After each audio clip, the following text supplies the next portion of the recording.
Hello guys and gals, Buffalo here. Now, I'm not down at the range just yet. I'm up here at the house in the neighborhood, so you'll probably hear all kinds of noises going on in the background. But ignore that just for a few minutes and we will make our way to the range. What I've got out today is my Smith & Wesson Performance Center 44 Magnum Hunter, also known as the Model 629-7.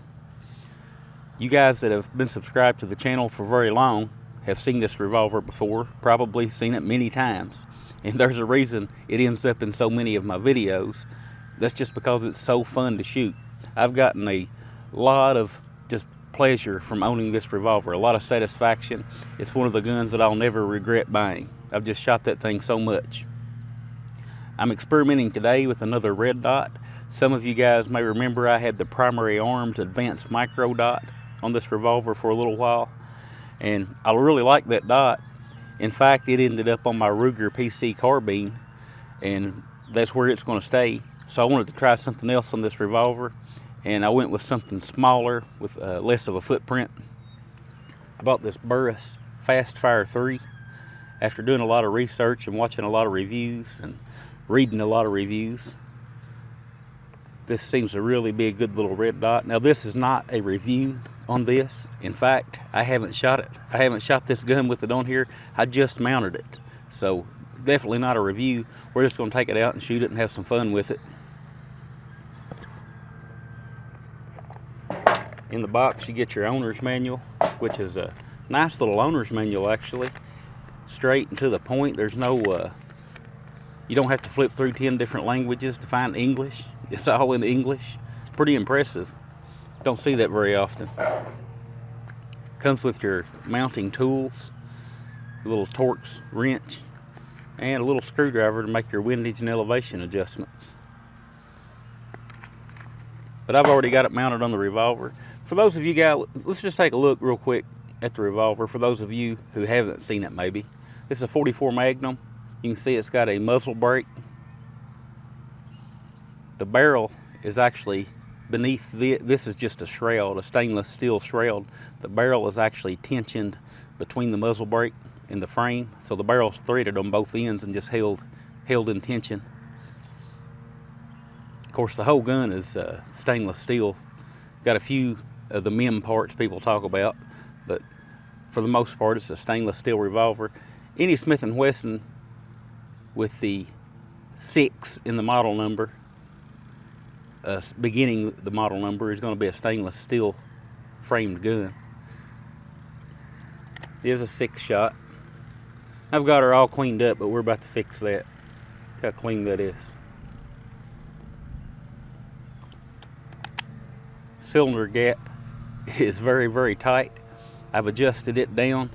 When I got this gun, it was at about 0.8 of an inch, and I've slowly tightened it up over the years, just kind of experimenting with it, just to see how tight I can make that gap and still be able to run it reliably. I am down to 0.3 of an inch on that cylinder gap. So it'll run good while the face of this cylinder is clean. But I wonder if that's going to be too little gap for it to rotate once it gets a little bit of dirt on it. I'll find out. The sights on this gun are quite nice, and that always I always struggled with whether I wanted to put an optic on this gun or not, because the sights are so good. See that front sight's dovetailed in? That orange just glows, and I didn't paint that. That came from the factory that way. The rear sight is fully adjustable for windage and elevation. Nice set of sights on it, but it's also got this 1913 spec Picatinny rail that just begs for me to attach something. So that's why I went back and wanted to try another red dot again. So let's take a look at it. I've got the cover on it right now. We'll pop that off. So there's that little Burris Fastfire 3.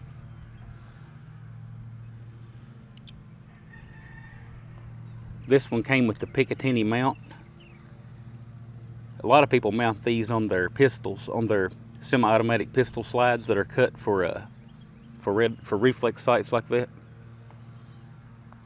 Of course, you can mount them on your rifle or your shotgun, or in my case, revolver, depending on what mount you need. Easy, simple operation. It's got one button. Press it once, it turns the dot on automatic mode, which means it'll self-adjust the brightness depending on the environment. Push it twice, it'll put you on high on the manual settings. Push it 3 times, it'll put you on medium. 4 times, it'll put you on low. The 5th press will turn it back off. So very simple operation. Of course, here's your windage and your elevation adjustments.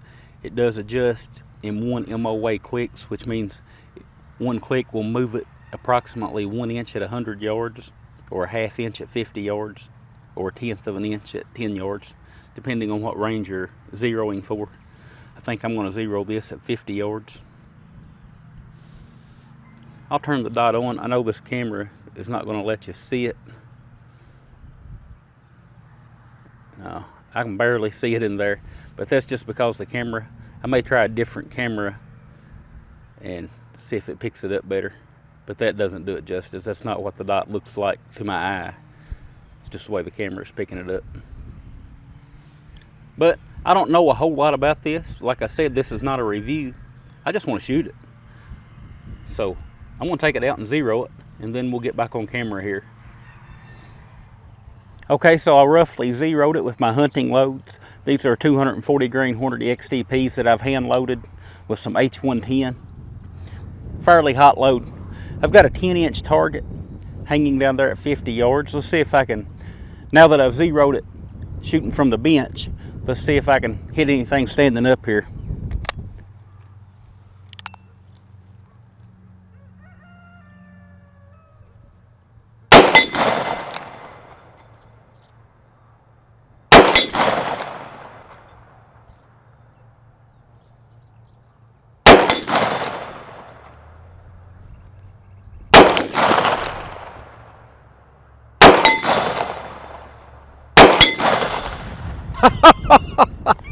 Oh, knocked the target off the hook. All right, so I picked my target back up. I got to try that again, only in double action this time.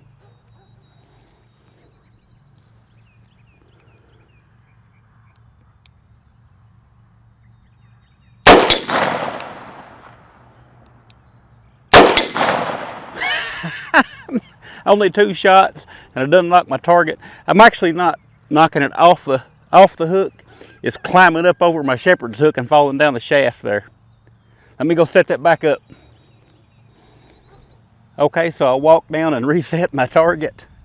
I got 4 rounds still in the cylinder here. Let's see if I can make them count.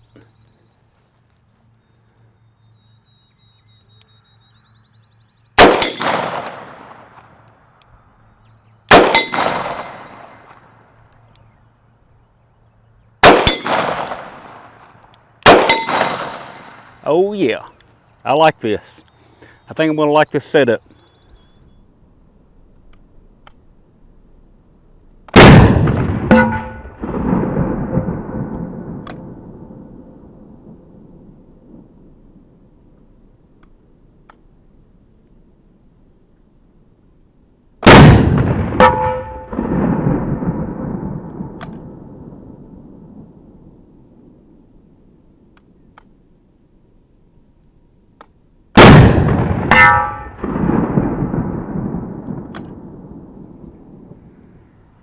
Thanks for hanging out with me today, guys. I know there wasn't a lot of information in this video, but I just thought it'd be fun to hang out and do a little shooting with this red dot for the first time on this revolver. Again, this is not a review. You can't really do a review with that little bit of experience with something, but I may come back in a few months and do a review on this red dot. That's about a $230 red dot at this time, depending on where you get it at and what kind of sale you find. And I don't know if I mentioned it or not, but the dot itself is a 3 MOA, which means it'll cover approximately 3 inches of a 100-yard target if you're looking at a 100-yard target with that dot. And speaking of 100-yard targets, we may try that. I may do a limitations video with the red dot on here and just see how far away I can make hits. But first, I'll have to sit down at the bench and really get a good zero. This morning, I just roughed it in just good enough to do some shooting at 50 yards. I really need to sit down and dial it in and get it exactly where I want it before I try a limitations video. That way when I do start missing, I know it's me and not the gun. But want to touch on something I said earlier in this video, and I kind of wish I hadn't have even mentioned it. Talking about the cylinder gap and how I adjusted it. It seems to be working fine, by the way, but you don't want to try that at home with one of these. If you break these left-hand threads loose on this muzzle brake, more than likely you're going to end up having to send it to Smith & Wesson and get it put back together. You have to have special tools to hold that barrel in place while you torque everything and set everything. So not something the average guy wants to try to do at home. I've got some gunsmith buddies. We like to tinker with stuff like that. But wish I hadn't even mentioned it really. But so far it seems to be working good. I'm gonna shoot a bunch more rounds through it without cleaning the face of that cylinder and just see how reliable it is with the gap that tight. You can get too tight of a cylinder gap and that'll lock your cylinder up. So I'm just trying to tweak it and find the balance of as tight as I can go in that gap, yet still be reliable. So that's just something I'm playing with on a side project.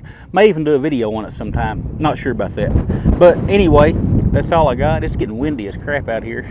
And I'll talk with you guys again soon.